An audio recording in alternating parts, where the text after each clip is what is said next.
Season's greetings and happy holidays. My name is Ben and welcome back to the bench, guys, for a brand new episode of our 12 Sprues of Kit-mas holiday build series. Today we're going to move on with day number 5, so I'm super excited to find out what we're going to be building today. So let's go ahead and grab that box and find out. So as you can see, we have completed day 1 through 4, so the first row is finished. Awesome. Now we're moving down to the second row, so starting here on day number 5, and we'll move on through as we've done in the past. So let's go ahead and punch on through day number 5, fish around in here, and let's find that label. Okay, got it right here. Let's go ahead and pull this one out. So far the kits have been really cooperating, so let's hope this one also is plenty cooperative. Let's go ahead and check it out. What do we have for today? Okay, we've got the 1/72nd scale P51D Mustang by Academy. Now, this is going to be interesting, guys, because this is natural metal. It's got that really awesome looking natural metal finish. I have never been very good at that type of painting, so I have no idea how this is going to work. But we're going to try it because I eventually want to go ahead and try to get good at that so I can jump back on the F86 and the MiG-15 for my typical standard builds. But anyway, let's go ahead and grab the instructions here, looking pretty good.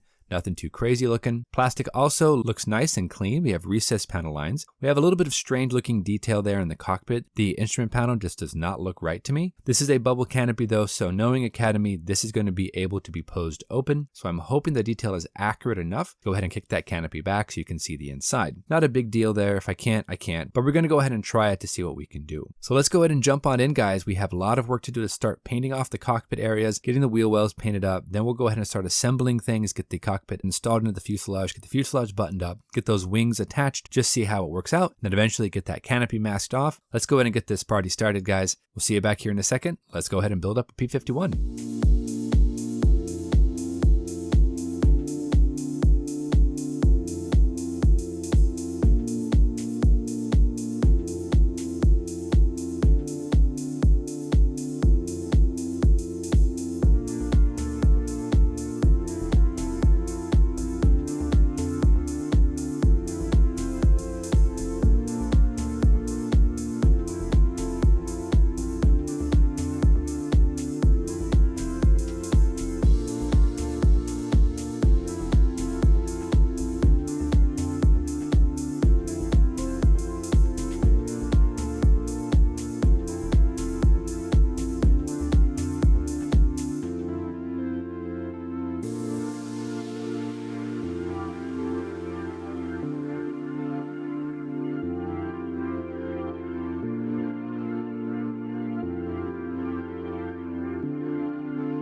All right, everybody. So we are back, and the P51 is so far so good. We have all the parts in there. We've glued most of it together. We, of course, have to come back and put on the flaps and put on the ailerons. So that has to be done next. I went ahead and masked off the canopy. We went ahead and painted the black for the inside of the canopy rails. Come on back eventually and start doing some natural metal work on that. But we're going to go ahead and sand off the areas and get this thing looking a little bit cleaner, because natural metal finish definitely shows imperfections. Now we've gone ahead and attached the flaps and the rear tail ailerons, but I gotta tell you, we've had a heck of a time with those flaps. You're supposed to be able to install them either in the tucked up or deployed position. They don't at all fit in the deployed position. They just do not. They just don't work. They do fit, however, in the tucked up folded position, but there's a huge step from the actual flap itself to the wing. So we're gonna have to come back in here and do a lot of sanding with jeweler files and whatnot to kind of contour the wing altogether. Also, I'm gonna have to go ahead and mask off a couple of raised details. I don't want to remove those with the jeweler file. That'll protect them just a little bit. I'm using the thicker Scotch blue painter's tape. Then we'll come back in. We're just going to start filing those edges down. Problem is, of course, this is going to make it a lot harder to get all of the plastics looking clean and blemish free, because I'm going to have to go ahead and sand a lot of this off, and more than likely I'll end up gouging the plastic slightly, and that's going to take a lot of time to get it back. Bottom section, we do have to go ahead and get that all nicely squared away as well. So we're going to go ahead and just keep on keeping on, and I'm hoping that our sanding and all of that will pay off. We'll be able to go ahead and start priming with a black all-clad primer. Then we'll start in with the natural metal finish and just see what happens. I'm going to try to vary the finish. I'm going to do a little bit of some all-clad duraluminum. I'm going to go with some aircraft frame aluminum. We have got some chrome. We can also come back with some Vallejo chrome or aluminum and kind of go over that to kind of bring it down a little bit. So I don't know how it's going to go, but we're going to try it out. Let's go ahead and jump in there, guys. Let's get the next time lapse going. Push on, see what we can do.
All right, guys, we are back, and as you can see, we've got our natural metal finish all nicely applied. Honestly, it just really isn't great, but fine for 1/72 scale. It's fine just to kind of hold it back at about 3 feet. It looks okay. So I'm not going to worry too much about it. We need to start doing some detail painting because there is a white section there around the cowling, around the nose, and right on the lower portion of the cowling. That has to be painted, as well as an olive drab anti-glare strip right on top of the fuselage there in front of the pilot. And then we have a red rudder we also have to paint.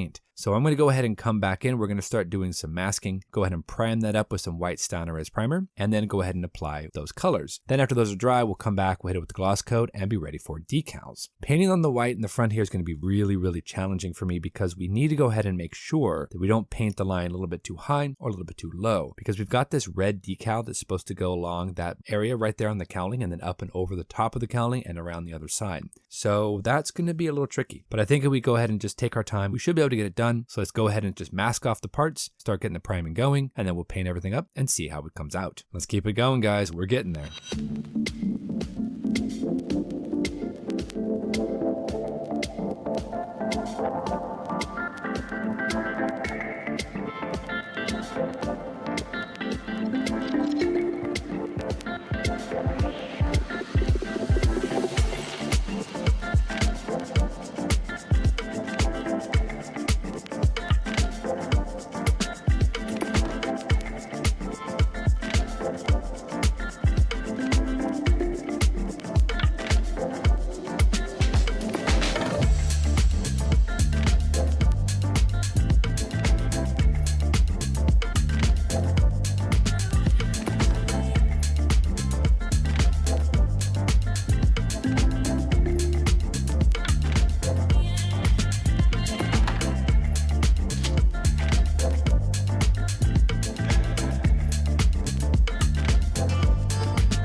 Oh boy, guys, we are back, and we've got the P-51 all painted. Of course, we've got the olive drab, we've got the white on the cowling, and the red tail. Those came out perfectly fine. I like how those look, so now we have to move on to decals. Now, we've actually already overcoated everything with Future, so we are ready to go ahead and start applying these bad boys. We've got some microsol, some microset. Then I think we'll be ready to go ahead and just get these applied, and then we'll be able to move on with some basic weathering, and then of course our flat coat. Now for weathering, you can't really use Tamiya Panaline accent colors with all clad paint. No matter how many layers of clear I go ahead and put down on it, I just don't trust it. So instead, we're gonna go ahead and do mostly weathering with powders. I've got that AIM weathering powder, I've got grimy black, and I've got kind of a dark gray color, so I might use those. We're just gonna dirty it up just a tiny bit. Nothing too crazy. And then we'll go ahead and overcoat that with a flat coat, and we will call it quits. So let's go ahead and jump into the last time lapse, push on through, finish up this little airplane, and I'll be back and I'll show you guys what we come up with.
All right, everybody, we are back and the P51 is finished. Day number 5 is in the bag. We are very much done with this model kit. It's been about 8.5, 9 hours or so here on the bench, maybe a little bit more. Natural metal finish takes some time to go ahead and apply, but you know what? Let me go ahead and grab the finished product and I'll show you what we came up with. Here we go. We did a combination of All-Clad and Vallejo for the natural metal. It's okay. It works for me. We've got that olive drab. We've got the white on the nose. We've got the red on the tail. We did end up installing the wheel bay door covers that are slightly ajar. I've seen a lot of references where it shows that they were tucked up inside, but they would eventually start losing hydraulic pressure and they would just kind of fall and sink at different rates. So I try to represent that here. Plus it hides the wheel bays, which aren't necessarily correct at all. My biggest complaint here though, guys, were actually these flaps. I had such a hard time filing down enough plastic to get this to be contoured. And even now, it still is not quite right. That's the biggest problem with this kit that I have found so far. Give you a quick zoom in here. As you can see, it doesn't look terrible, but you'll notice I did miss a little bit of white right here. We added a little bit of dusting around the exhausts as well. Again, nothing too crazy. The decal around the front nose was where I was really worried, and it went on okay. So it's not perfect, but it'll work. I used really hot water and of course microsol microset. It didn't silver, so I'm happy about that.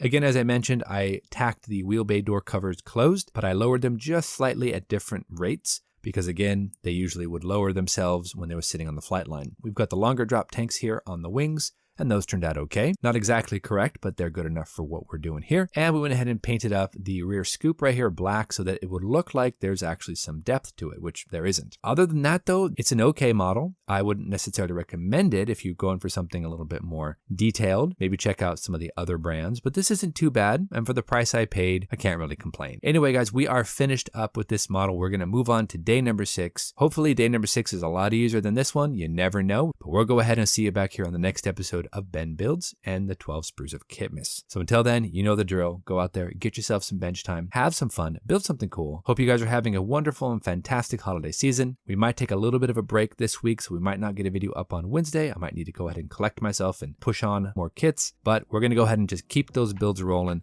And if we get a video out, great. If not, we'll see you on Friday. Take care of yourselves, and we'll see you back here soon, guys. Happy holidays.